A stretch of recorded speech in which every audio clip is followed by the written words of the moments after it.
Hello everyone, welcome to all of you in exam Guru. दोस्तों, ministry of defence Pune की तरफ से ग्रुप सी पोस्ट के लिए कुछ रिक्रूटमेंट निकाली गई है, जिसके बारे में मैंने आपको मॉर्निंग में ही एक वीडियो में बता दिया था। दोस्तों, यहाँ पर मैं आपको इसके ऑफलाइन एप्लीकेशन फॉर्म को फिल करना सिखाऊंगा, कैसे आपको फॉर्म को भरना है और किस प्रकार से इनवेलप में इसे डालकर आपको पोस्ट करना है।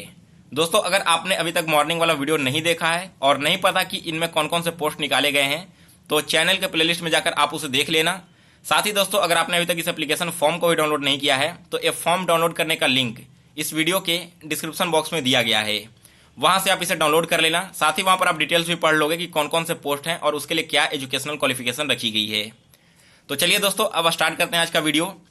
दोस्तों, जो मैंने फॉर्म डाउनलोड करने का लिंक आपको दे रखा है, उसमें इस तरह से आपको 2 पेपर मिलेंगे, दोनों का प्रिंट आउट आपको निकलवा लेना है।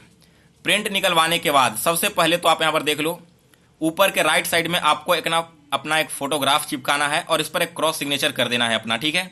लेकिन ध्यान रखना कि आपका जो सिग्नेचर है ना, वो आपका फेस पर नहीं आना चाहिए, फेस के नीचे ही रहना चाहिए। इसके बाद जब आप आओगे यहाँ पर, तो देखो, सबसे पहले आपसे पूछा गया है कि आपने किस पोस्ट के लिए अप्लाई किया है, पोस्ट अप्लाइड फॉर। तो जिस भी पोस्ट के लिए आप अप्लाई कर रहे हो, वो कैपिटल लेटर में यहाँ पर बिल्कुल इस तरह से क्लियर वे में लिख देना। नेक्स्ट, इसके बाद पूछा गया है कि ट्रेड, यानी कि आपने किस ट्रेड से ITI किया है। तो देखिए, ट्रेड केवल एक ही चीज में मांगी गई है, वो है आपका सिविलियन ट्रेड इंस्ट्रक्टर में। इसके अलावा बाकी के जितने भी पोस्ट है ना, इसमें आपने केवल 10th या 12th का रखा है, तब आप एलिजिबल हो जाएंगे। तो जो कैंडिडेट यहाँ पर सिविलियन ट्रेड के लिए अप्लाई कर रहे हैं, उन्हें यहाँ पर अपना ट्रेड भी मेंशन करना होगा। जिन्होंने कोई और पोस्ट के लिए किया है, उन्हें अब भरने की जरूरत नहीं है, इसे ब्लैंक छोड़ देना। इसके बाद आपके दूसरे नंबर पर आता है कैटेगरी। तो आपका जो भी कैटेगरी है, वो कैटेगरी यहाँ से सेलेक्ट कर लेना। अगर आप SC, ST, OBC या फिर EWS सेलेक्ट करते हो, तो आपको यहां पर सेलेक्ट करने के बाद साथ में इस कास्ट का डॉक्यूमेंट भी अपलोड करना होगा। नेक्स्ट है तीसरे नंबर पर नेम ऑफ द कैंडिडेट, ठीक है। कैंडिडेट का नाम यहां पर इंटर करना है। तो जो भी आपके मैट्रिकुलेशन के सर्टिफिकेट में नाम था, वो कैपिटल लेटर में इंटर कर देना। इसके बाद चौथा पॉइंट है आपका फादर्स या फिर हस्बैंड नेम। तो अपना फादर्स नेम यहां पर इंटर कर दो कैपिटल लेटर में। 5वें पॉइंट में आपको अपना एड्रेस फिल करना है। दोस्तों, एड्रेस जो आपके आधार कार्ड में लिखा हुआ है ना, इस प्रकार से आप सेम फिल कर देना। जैसे देखो, village, post office, police station, district and आपका स्टेट, और लास्ट में पिन कोड लिख देना है। नेक्स्ट है आपका पॉइंट नंबर 6 में परमानेंट एड्रेस। तो अगर आपका दोनों एड्रेस सेम है, तो सेम चीजें यहां पर इंटर कर दो। अगर डिफरेंट है, तो जो भी आपका परमानेंट एड्रेस है, वो एड्रेस यहां पर इंटर कर देना। नीचे आओगे तो नेक्स्ट है आपका, देखो, मोबाइल नंबर। आपका जो भी मोबाइल नंबर है जो आपके फ़ोन में एक्टिव है, वो यहाँ पर इंटर कर दो। और फिर इसके बाद आपको अपना ईमेल ID इंटर कर देना है। नेक्स्ट, इसके बाद 9th नंबर पॉइंट में आपका डेट ऑफ बर्थ इंटर करना है, डेट, मंथ एंड ईयर के फॉर्मेट में। और इसके बाद आपका मार्शल स्टेटस बताना है कि आप मैरिड हो या फिर अनमैरिड हो। नेक्स्ट है आपका पॉइंट नंबर 11th पॉइंट में आपको अपना जेंडर सेलेक्ट कर लेना होगा और फिर आपको यहाँ पर अपनी नेशनलिटी लिखनी होगी। इसके बाद 13th पॉइंट में यहाँ पर आधार नंबर आप इंटर करो और फिर पैन कार्ड यहाँ पर इंटर कर देना है। अगर आपके पास पैन कार्ड नहीं है, तो इसे ब्लैंक छोड़ देना, केवल आधार कार्ड भी इंटर कर सकते हो। या फिर अगर आपके पास आधार कार्ड नहीं है, तो केवल पैन कार्ड भी इंटर कर सकते हो। आपके पास जो भी डॉक्यूमेंट है वो इंटर कर देना। अगर अवेलेबल है, तो दोनों यहाँ पर इंटर करना। नेक्स्ट आपसे पूछा गया कि whether you are an ex serviceman.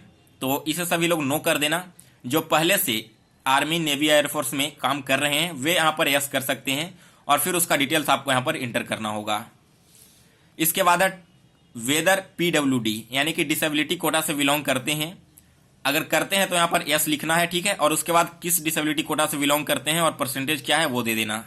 नहीं करते हो तो इसे नो करके नीचे वाले को ब्लैंक ही छोड़ देना है। ये आपका था फर्स्ट पेज। अब इसके बाद जब आप सेकंड पेज में आओगे, तो सेकंड पेज में सबसे पहले ऊपर आपसे एजुकेशनल क्वालिफिकेशन आपसे पूछा गया है। 10th आपने किस ईयर में पास किया है, वो ईयर इंटर कर देना। और फिर आपने किस बोर्ड से पास किया है, वो बोर्ड इंटर कर देना। और लास्ट वाले कॉलम में आपको अपना परसेंटेज इंटर करना है। इसी तरह आपने 10+2 यानी कि इंटरमीडिएट किस साल पास किया, किस बोर्ड से किया है और कितने आपके परसेंटेज आए हैं, वो दोनों इंटर कर देना है। नेक्स्ट है, देखो, जैसे अपने को मैंने बताया था ना, ट्रेड इंस्ट्रक्टर वाले पोस्ट के लिए ITI की डिग्री होनी नेसेसरी है। तो जिन्होंने उस पोस्ट के लिए अप्लाई किया है, वे अपना ITI का यहाँ पर डिटेल्स दे सकते हैं। इसमें ईयर इंटर करो, आपने किस बोर्ड से ITI किया है वो इंटर करो, और फिर आपके परसेंटेज कितने आए हैं वो यहाँ पर इंटर कर देना है। इसके साथ ही दोस्तों, यहाँ पर देखो, एक इंपॉर्टेंट नोट दिया हुआ है, copy of educational certificate to be attached.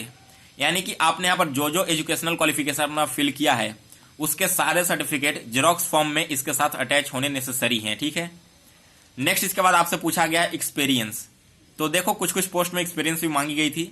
अगर एक्सपीरियंस है तो यस लिख के आप यहाँ पर उसका डिटेल्स दे सकते हो, नहीं है तो इसे नो पर करके छोड़ देना। एमटीएस के लिए यहाँ पर कोई भी एक्सपीरियंस की जरूरत नहीं है। इसके बाद नीचे में आपसे डिक्लेरेशन मांगा गया है, तो डेट इंटर कर दो, प्लेस इंटर कर दो जहां से आपने फॉर्म फिल किया अभी, और अपना सिग्नेचर कर देना। ये सारी चीजें दोस्तों आपको खुद से भरनी थी। इसके बाद नीचे में फॉर ऑफिस यूज है, तो इसे आपको भरने की जरूरत नहीं है। इसमें क्या होगा कि आपका एप्लीकेशन फॉर्म एक्सेप्ट हुआ है रिजेक्ट, वो यहाँ पर इंटर करेंगे वे लोग। और एक और तीसरा पेज भी है इस एप्लीकेशन फॉर्म में जो है एडमिट कार्ड का, तो वो भी क्या होगा कि ऑफिस के थ्रू आपको भेजा जाएगा उसी फॉर्म को भर के आपके एडमिट कार्ड के रूप में। दोस्तों आपने फॉर्म को तो भर लिया, अब आगे का प्रोसेस क्या है वो समझिए। फॉर्म फिल करने के बाद दोस्तों आपके पास इस तरह का एक इन्वेलप होना नेसेसरी है। आप इसे पोस्ट ऑफिस से परचेज कर सकते हो या फिर मार्केट में भी कहीं भी स्टेशनरी शॉप पर आपको ये मिल जाएगा। अब यहाँ पर देखो इन्वेलप फॉर्म के फ्रंट साइड में, ठीक है, फ्रंट साइड में आपको इस प्रकार से एड्रेस लिखना है, to the commandant Bombay engineer group centre Kirkee Pune, और यहाँ पर पिन कोड इंटर कर देना है, ठीक है।